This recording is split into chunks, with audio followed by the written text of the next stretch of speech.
Tout à fait.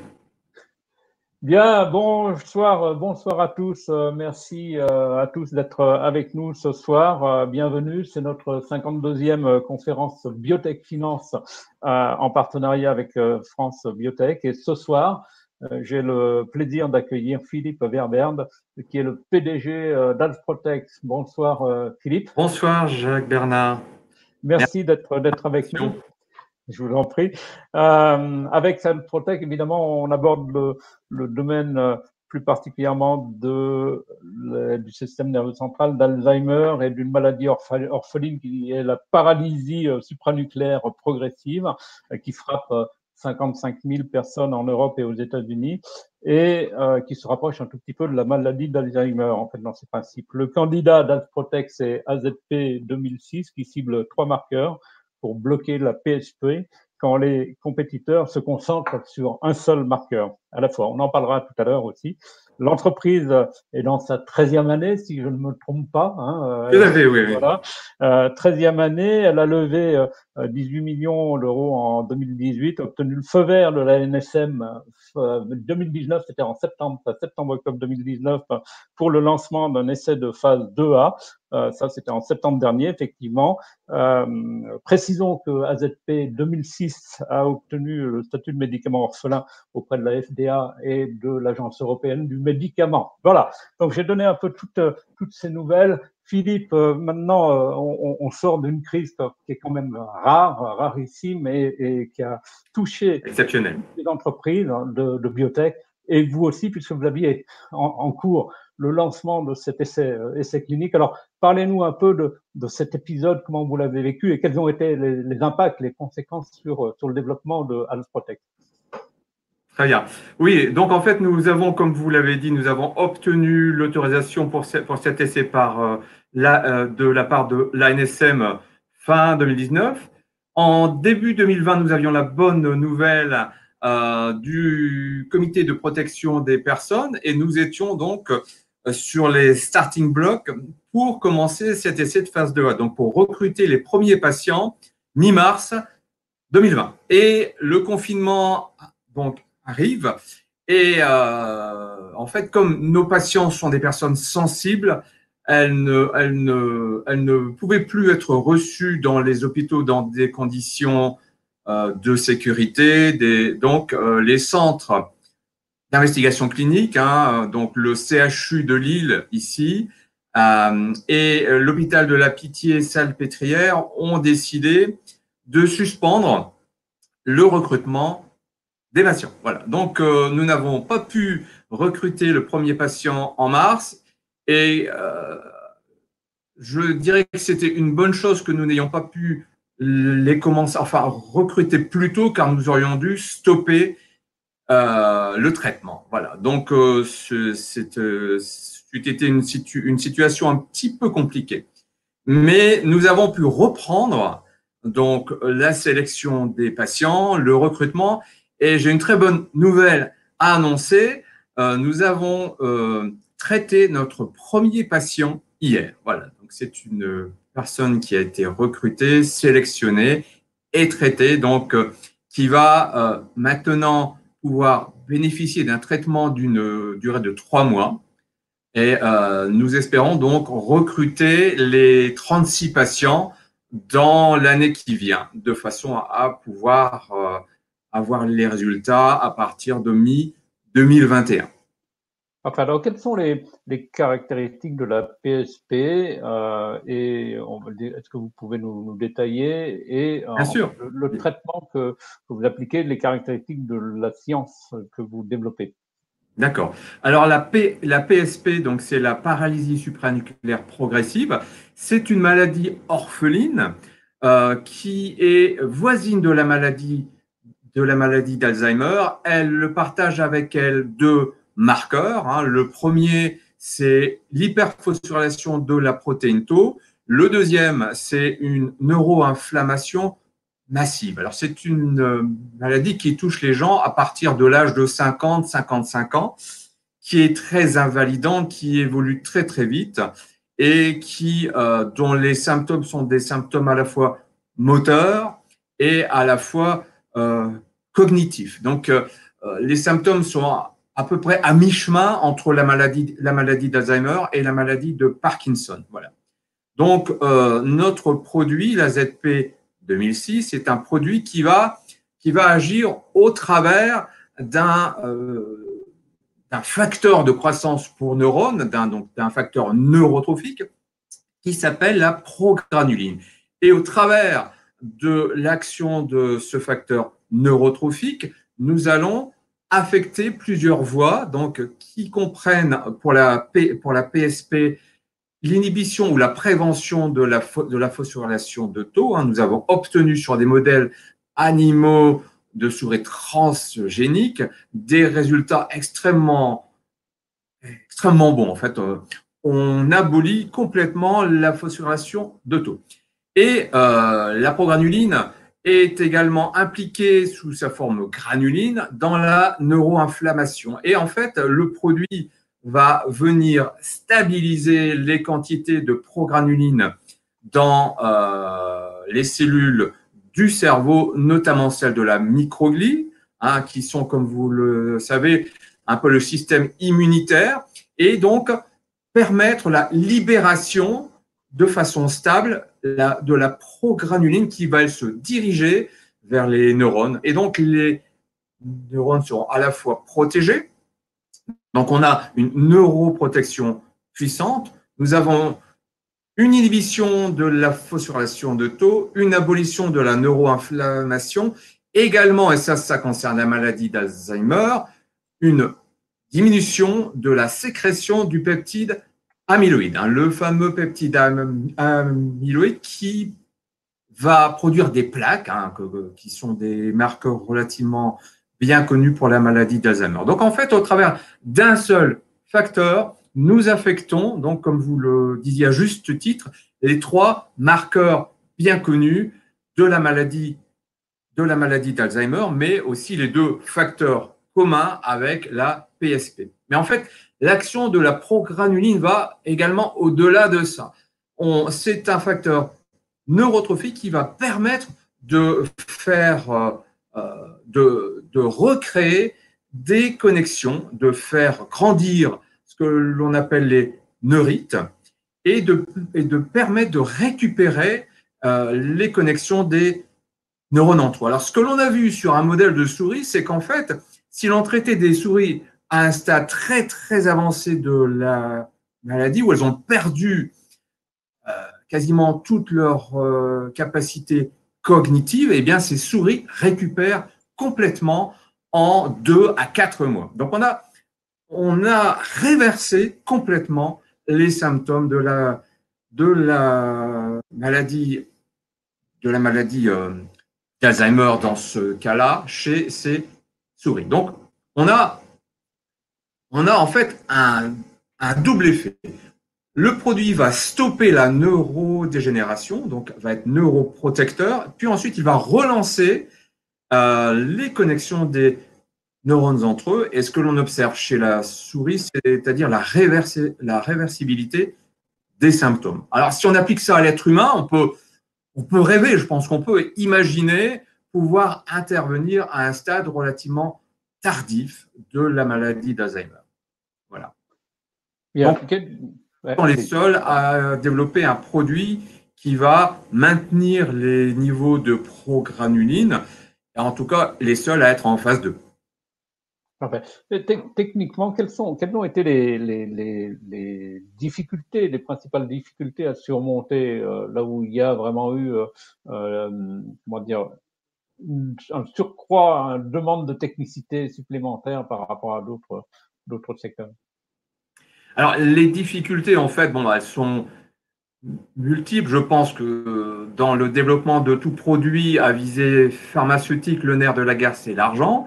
Et trouver de l'argent dans un domaine comme les maladies neurodégénératives n'est pas une chose facile. Comme vous le savez, il y a eu de nombreux échecs cliniques qui ne facilitent pas l'appétence des investisseurs. Voilà. Mais au-delà de ça, je pense que ce qui rend un petit peu plus compliqué le développement d'un produit dans les maladies neurodégénératives, c'est la longueur du traitement. L'absence de référence, parce qu'il y a aucun produit, comme vous le savez, qui est vraiment actif, qui va ralentir ou stopper la maladie. Donc, en fait, on n'a pas de référence. Donc, il faut un petit peu partir en aveugle. Et ce qui nous a vraiment motivé, c'est le fait de pouvoir sortir des sentiers battus. Les fondateurs d'Als Protect, hein, le docteur Delacour, le professeur Melnick, avaient une vision, et c'était de trouver des produits qui puissent agir sur le phénotype et non pas sur une cible. Donc, en fait, ils ont fait un premier criblage phénotypique, donc sans passer par l'inhibition d'une enzyme ou l'interaction avec un récepteur. Voilà. Donc ça, on cherchait vraiment un produit qui fonctionne sur des neurones. À partir de là, il a fallu trouver le mécanisme d'action. Et c'est là que notre directrice scientifique, le docteur Calizo, est intervenu et nous a permis, il intervient aussi bien sûr dans le développement pharmaceutique. Donc on a très vite avancé quand Noël nous a rejoint il y a 3 ans. Et voilà. Donc je dirais, l'autre obstacle technique, c'était de vraiment trouver le mécanisme d'action. On savait que ce produit agissait dans les lysosomes, on savait qu'il agissait sur la neuroinflammation, on savait qu'il avait des propriétés de neuroprotection. Donc, en fait, on a recoupé plusieurs éléments du puzzle et nous avions quelques hypothèses que nous avons testées, et en fait, on a vraiment trouvé comment ce produit agissait. Voilà. Donc, ça, c'est, je dirais, la dernière grosse étape technique à réaliser, de façon à convaincre les autorités de nous donner l'autorisation d'aller en phase 2, les investisseurs aussi. Bien, alors, il y a une question qui se pose, c'est, on le voit et on en parlait dans l'article que nous avons consacré à Protect il y a quelque temps de cela. Il y a dans le monde actuellement 400 essais cliniques menés sur Alzheimer. Tous ces essais ne ciblent qu'un marqueur, et on se demande, c'est une question naturelle, comment se fait-il qu'il n'y ait qu'une seule société au monde qui ait pensé toucher les 3 marqueurs ensemble? Alors, je dirais que peut-être pas. nous ne sommes plus les seuls. Hein. Je pense que ça devient une évidence. De plus en plus de sociétés se tournent vers un effet pléiotropique, hein, c'est-à-dire sur plusieurs des marqueurs. Mais en fait, Jacques Bernard, en fait, les recherches cliniques sur Alzheimer datent les premières se sont effectuées il y a plus de 20 ans, et il y a eu des grandes écoles, hein, ce qu'on appelle les baptistes, c'est-à-dire ceux qui ont travaillé sur l'hypothèse amyloïde, basée sur les plaques, les tauistes et les autres. Et donc, en fait, chaque école avait un dogme, et naturellement, les chercheurs, les industriels se sont basés sur ces travaux et ont voulu, dans un premier temps, travailler sur la partie amyloïde, dans un deuxième temps sur la partie tau, et ils ont adapté les outils relativement classiques de la recherche pharmaceutique, c'est-à-dire une recherche ciblée. Donc, inhiber une enzyme, ou bien une approche avec des anticorps aussi. Donc ça, ce qui se passait ces dernières années, c'était vraiment les approches basées sur les anticorps. Alors, ça n'a pas encore démontré son efficacité. On a entendu que Biogen avait revu ses résultats l'an dernier, et donc ils sont en discussion avec la FDA. Donc, j'espère, pour les patients en tout cas, qu'un premier traitement pourrait se dessiner, mais rien n'est sûr. Donc nous, on a toujours eu cette vision, je dirais, de criblage phénotypique sans se soucier dans un premier temps de la cible. Et je pense que c'est l'une des méthodes les plus efficaces pour trouver un traitement justement qui marche. Hein. Les statistiques montrent que plus de 70% des produits qui fonctionnent dans le système nerveux central sont basés sur des criblages phénotypiques. Voilà. Et alors, il y a quelques questions techniques, scientifiques qui se posent au passage. Je vais les vous poser maintenant, parce qu'après on abordera un peu la partie financière. Elodie Dorme vous demande si vous avez muté la PGRN pour améliorer sa demi-vie. Ça, c'est une question. Et si la molécule est propriétaire ou non. Alors, nous ne travaillons pas directement sur la PGRN, donc la progranuline. Le produit qui se nomme AZP 2006 est une petite molécule de synthèse qui va donc agir sur la stabilité de la progranuline qui est normalement transformée en granuline et la granuline est un cofacteur de ce que l'on appelle le toll-like récepteur 9. Et donc, la granuline, normalement, participe à la neuroinflammation. Donc, en prévenant la formation de cette granuline et en stabilisant la progranuline, donc la PGRN, on va permettre sa libération sous une forme intacte. Et c'est ça. Donc, le mécanisme est vraiment basé sur la stabilisation d'un complexe qui inclut la progranuline et qui empêchera sa dégradation en granuline qui induit donc l'inflammation et la libération de cette progranuline sous sa forme donc intacte. Donc, mutation. La molécule est-elle propriétaire? La molécule AZP 2006 est bien sûr propriétaire. Nous avons des droits qui sont défendus par plusieurs familles de brevets. Ouais. Parfait. Alors, Ali Bakrim nous demande, j'espère que vous avez, Elodie Dorme est satisfaite de la réponse. Ali Bakrim nous demande, est-ce que le traitement est limité dans le temps ou est-ce qu'il est à vie? Alors, c'est une bonne question.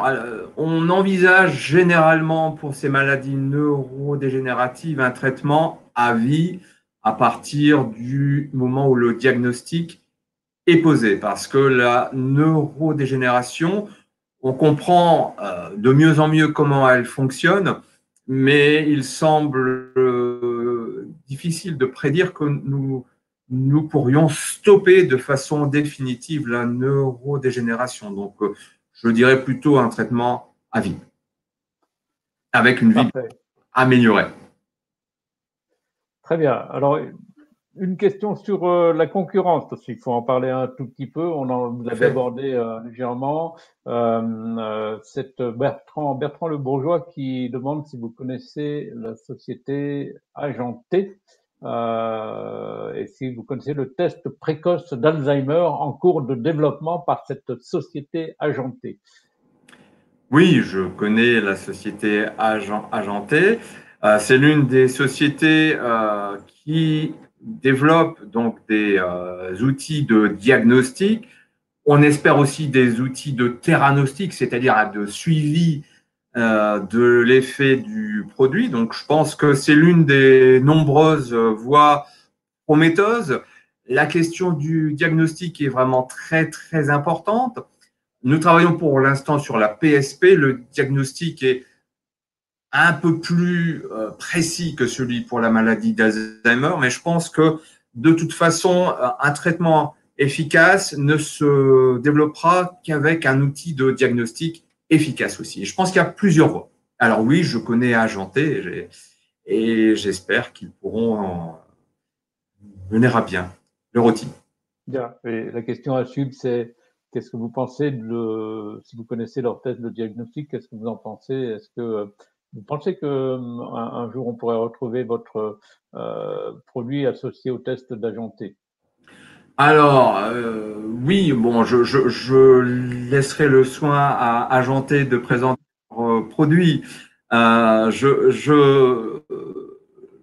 avons vu et nous voyons de nombreux tests en développement. Je ne me permettrai pas de pouvoir les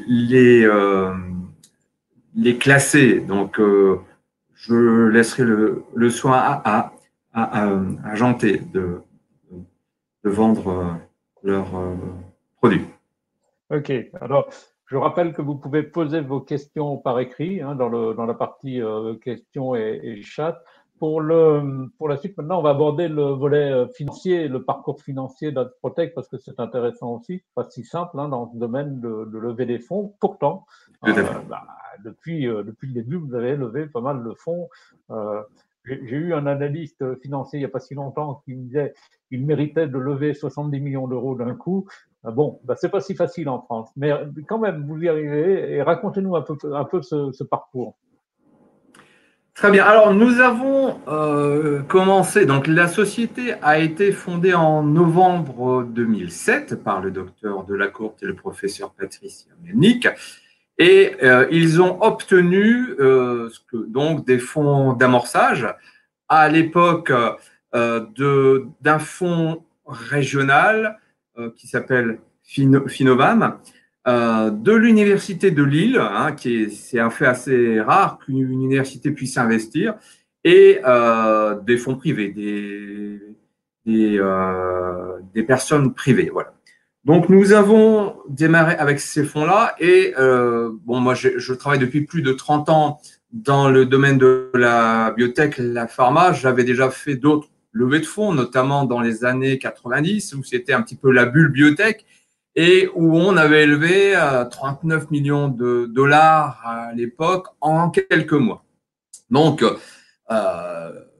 je pars un peu la fleur au fusil. On a un très beau projet, on a des preuves de principe chez l'animal, chez les neurones qui sont très bons.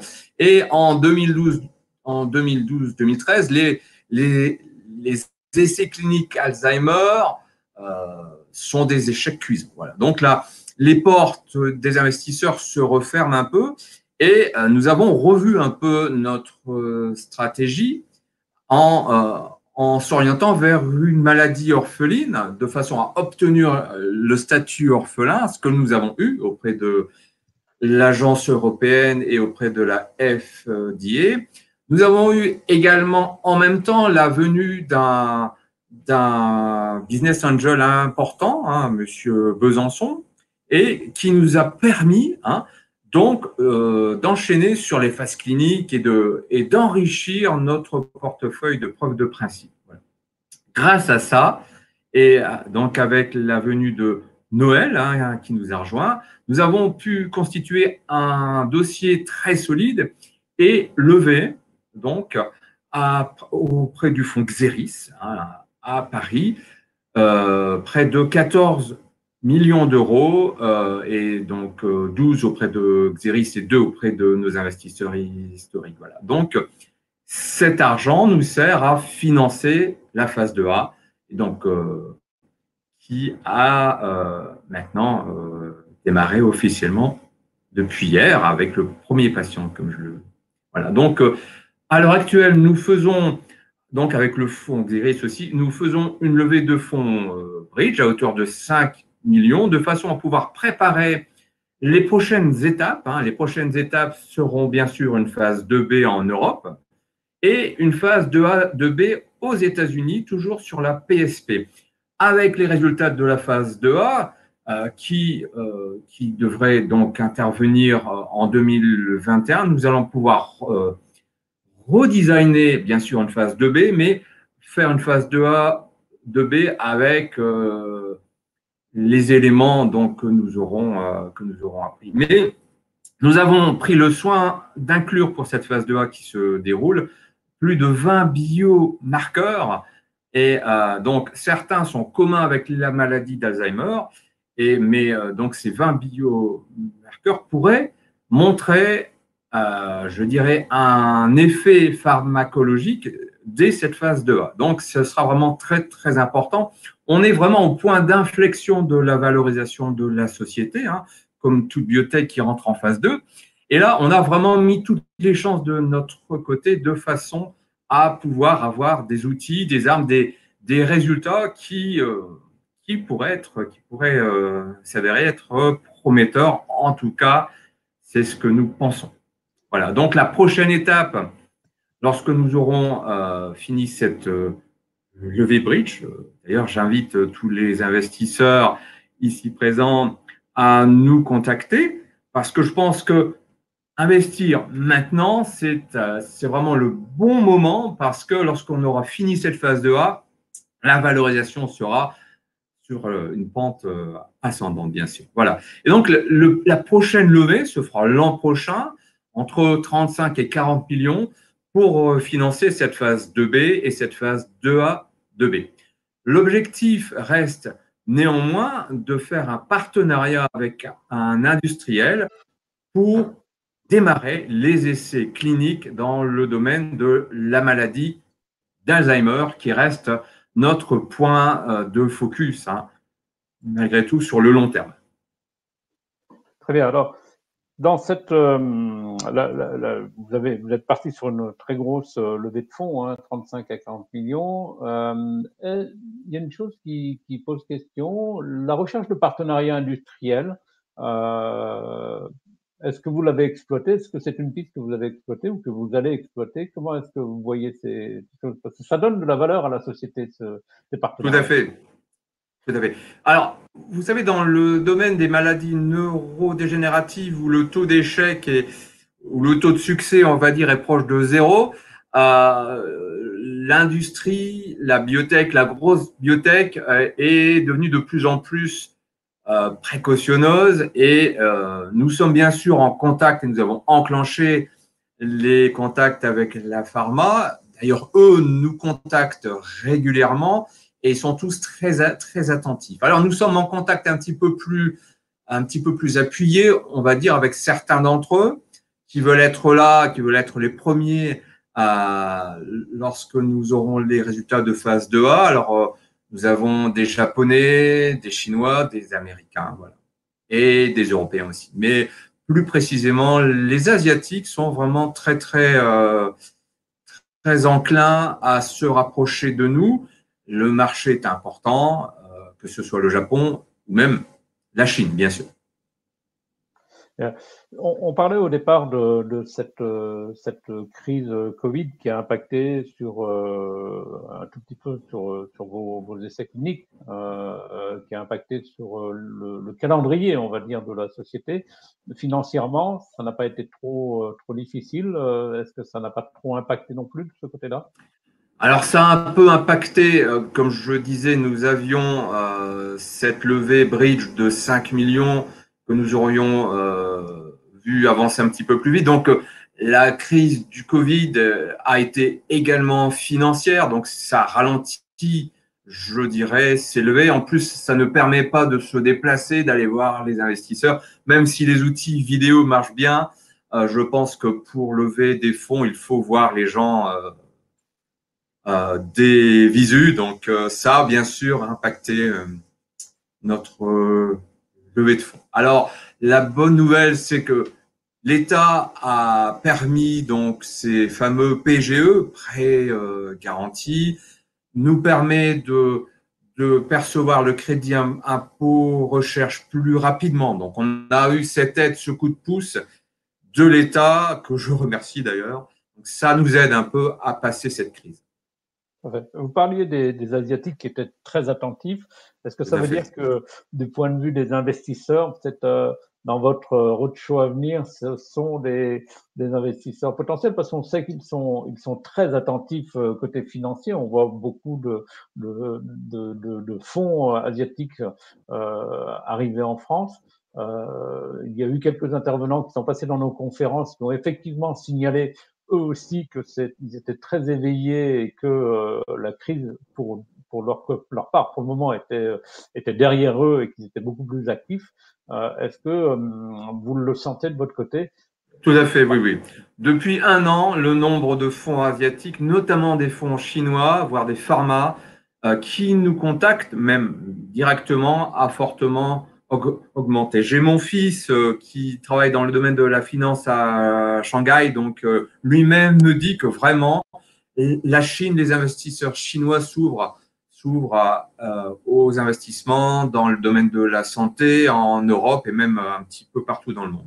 Alors, j'attends avec impatience la réouverture des lignes vers la Chine et que la crise du Covid ne nous impacte pas trop, mais on a beaucoup de gens qui aimeraient nous rencontrer, nous contactent. Oui, oui. Donc ça, je pense que les investisseurs en Asie, c'est vraiment une opportunité qui grandit. Et, on, on sera très attentif à ça. Parfait. Alors, il y a une question qui se pose. Vous n'hésitez pas à poser vos questions par écrit. Hein, je les attends avec impatience. Il y a une question qui se pose au passage, c'est comment est-ce que vous vous sentez soutenu dans votre segment thérapeutique par le gouvernement, par les décisions gouvernementales, quelle que soit la coloration. On ne parle pas de politique, simplement un soutien sur ce segment-là. Est-ce que est-ce que vous estimez qu'on en fait assez? Alors oui et non. Je pense que la France a été l'un des premiers pays à lancer le plan Alzheimer au début des années 2010 et avec des moyens importants. Nous avons bénéficié de cet effort au travers de projets qui ont été financés, qui nous ont bien aidés en tout cas au début. Hein. Je cite l'Agence nationale de la recherche, les fonds européens. Je dirais que cet effort important pour Alzheimer, c'est un peu tari. Alors, on parle aussi des maladies orphelines, donc je pense qu'il faudrait un plan massif, non seulement pour Alzheimer, mais pour les autres maladies neurodégénératives. Alors, j'attendais beaucoup de l'effort du gouvernement annoncé pour la French Tech. Et je pense, enfin, ça n'est pas une nouvelle, je pense que les sciences de la vie, les biotech ont été un peu oubliées dans cet effort. Voilà. Donc, j'espère que la French Tech, les pépites françaises dans le domaine de la santé, elles sont très nombreuses, pourraient bénéficier d'un effort national massif au travers d'investissements, au travers d'aides. Euh, mais voilà, je pense qu'il faut vraiment aller dans ce sens-là. Bien, alors, on est sur les patients. Les patients reviennent au cœur du système, au cœur de la santé, et c'est une chose heureuse. Quelles sont vos relations justement avec les associations de patients? Comment est-ce que vous gérez éventuellement les relations avec les fondations? Je faisais la remarque tout à l'heure de la fondation Maladies Rares. Je demandais comment ça se passe, les relations avec les biotech et autres. Vous, de votre côté, comment vous voyez ces relations? Juste un exemple. On voit des fondations aux États-Unis, comme la Foundation for Blindness, qui est capable d'investir 8 millions d'euros sur 12 millions qui ont été fournis à la société française Sparring Vision. Est-ce que vous voyez ça? Comment est-ce que vous voyez ces rapports? Ah, c'est une bonne question. Je pense que vous citez à juste titre les associations de patients américaines, qui sont des grosses associations de patients, qui ont des moyens, qui ont des fonds, qui lèvent des fonds pour aider le développement de produits. Et nous sommes en contact avec plusieurs de ces associations américaines, hein, qui pourraient nous aider financièrement. En France, en Europe, je dirais les rapports sont un peu différents. Nous n'avons il y a très peu de financement de la recherche en biotech, en tout cas de la part d'associations. Mais en général, nous avons de bons rapports avec elles. J'aimerais avoir des rapports plus étroits, de façon à ce qu'on puisse vraiment travailler la main dans la main, non pas pour obtenir des fonds, mais pour nous aider, pourquoi pas, à lever des fonds et nous aider à, je dirais, faire un design des études beaucoup plus pertinent avec les patients, les associations de patients. Ces associations doivent nous aider également à expliquer aux patients qu'est-ce que la recherche pharmaceutique. Et je pense que c'est très important que ces associations puissent jouer un rôle, je dirais, de lien entre les biotech et les patients qui ont des questions à juste titre. Mais je pense qu'on peut vraiment améliorer dans ce sens-là nos relations avec les associations de patients en France et en Europe. Parfait. Il est 19h35. On va arriver sur la fin de cette conférence. Si vous avez des questions, encore une fois, posez-les. Il a encore temps. Une question par rapport au programme, au fameux programme européen Brain dont on a entendu parler il y a quelques années en arrière. Hein. J'étais très proche de la Commission européenne. Est-ce que comment ça se passe? Il y a eu quand même beaucoup d'argent dans ce programme. Qu'est-ce que vous en pensez? Quel est votre avis sur est-ce que vous avez obtenu d'eux quelque chose ou pas? Alors, oui, bon, bah, c'était un très beau projet, très intelligent, très prometteur. Ce qui est dommage, je dirais, en Europe, c'est que les projets FP7 et H2020 se sont détournés un petit peu des maladies neurodégénératives. Il n'y a eu quasiment plus aucun appel ciblé en dehors de l'IMI, hein, l'IMI, mais en termes de projets ciblés pour les maladies neurodégénératives à destination du développement en pharma, les biotech, il n'y a plus rien eu. Voilà. Donc, je dirais que ça nous a peu touché, ça nous a peu aidé, et il est temps, je pense, que l'Europe également se remette à créer des programmes ciblés pour Alzheimer, Parkinson, les maladies neurodégénératives, de façon à nous aider. Je pense que beaucoup d'entreprises biotech en Europe sont au même stade que nous, où on a vraiment besoin d'un apport massif de fonds. Et là-dessus, j'espère que l'Europe pourra revoir ses programmes de façon à financer le développement clinique. Et ça, c'est la clé de tout. Parfait. Alors, il y a une dernière question. C'est Elodie Dorm qui l'a. J'espère que je prononce bien votre nom. Je dis Elodie Dorm et pas Dormes. Et donc, la question est Denali va entrer en clinique avec une programuline pour la phototemporale dementia signée avec Takeda. Vous n'évoquez pas cette indication. Est-ce que c'est un choix de ne pas se positionner dessus? On ne peut pas tout Ah faire en même non, temps. c'est une maladie. Alors, la démence frontotemporale a plusieurs formes, hein. Donc, la forme tau, qui est une des formes les plus importantes, et la forme progranulin, qui ne touche que 10 à 20% des cas.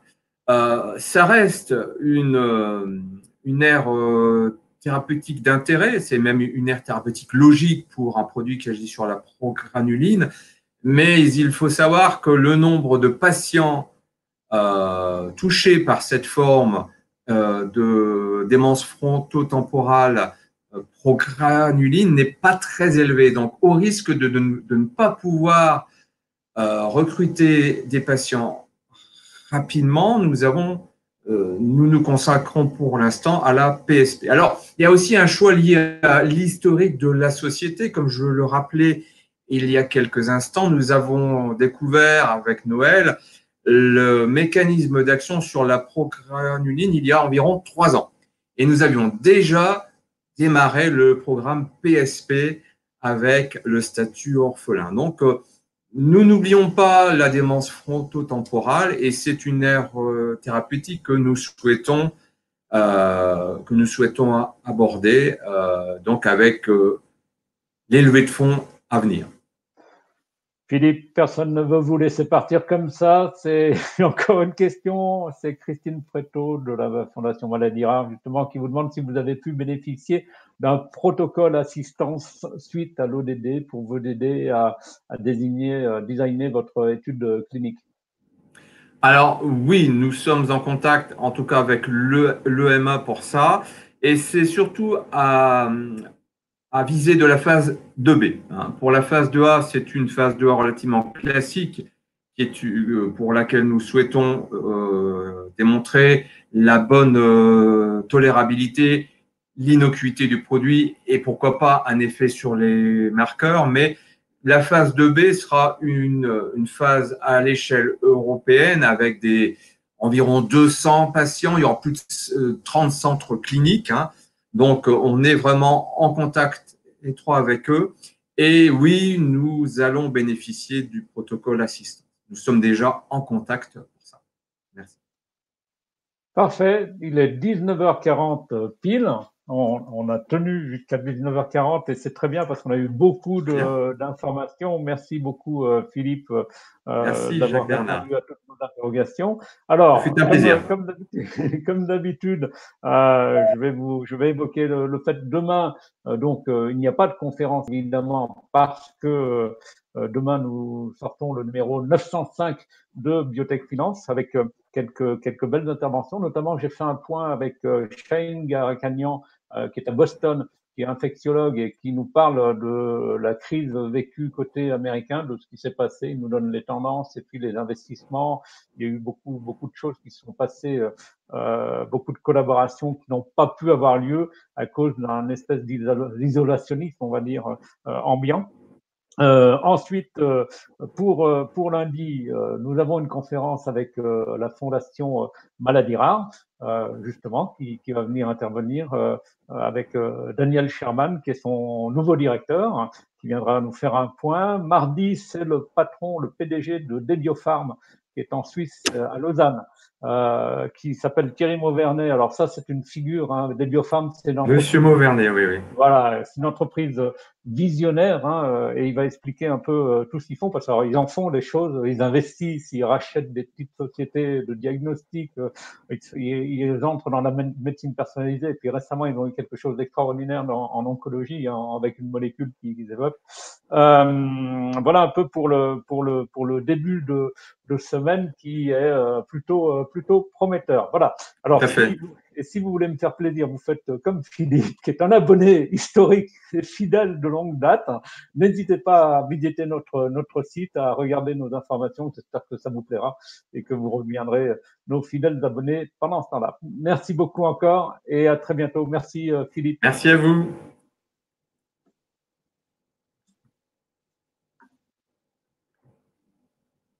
Voilà. Je quitte le